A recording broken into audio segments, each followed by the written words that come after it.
వచ్చే ఏడాది మన దేవాలయంలో ముక్కోటి ఏకాదశి చేద్దాం.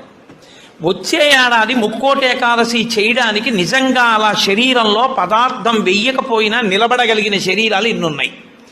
ఇందులో ఎంతమంది ఆ దారుఢ్యం ఉన్నవాళ్ళు ఉన్నారు? వాళ్ళని సప్తమి తిథి నుంచే మనం ఎలా సిద్ధం చేద్దాం. వాళ్ళని సిద్ధం చేసి ముక్కోటి ఏకాదశి నాడు ఎంతసేపు ఉండగలిగితే అంతసేపు ఉంటాడు.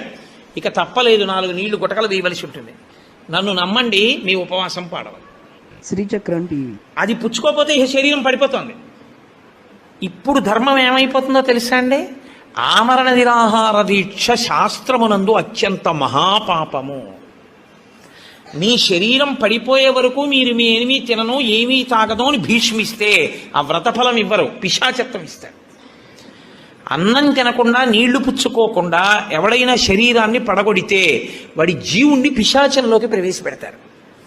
అందుకని ఇప్పుడు మీ ప్రయత్నం మీరు చేశారు, ఇక శరీరం పడిపోతుంది, తప్పదు, నీళ్లు పుచ్చుకోవాలి. ఇప్పుడు మీరు ఎంత నీరు తాగితే శరీరం నిలబడుతుందో అన్ని నీళ్లు తాగారు, అది ఉపవాసంలో అంతర్భాగం అయిపోతుంది. శ్రీచక్రం టీవీ. ఇప్పుడు ఒక్క అరటిపండు లోపల వేయకపోతే శరీరం నిలబడదు. ఓ అరటిపండు లోపల పడేశారు, మీకు ఉపవాసమునకు భంగము రాదు.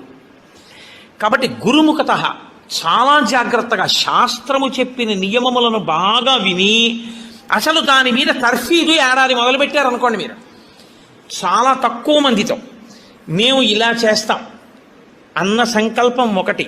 2, అన్నిటికన్నా ప్రధానంగా దృష్టిలో పెట్టుకుని చెయ్యవలసింది ఏమిటో తెలుసా అండి? నీరు పుచ్చుకోకుండా ఆహారము పుచ్చుకోనప్పుడు మనసు ఆ స్థితికి వెడుతున్నప్పుడు ఎంత ఖేద పడుతుందో ఇప్పుడు అర్థమవుతోంది.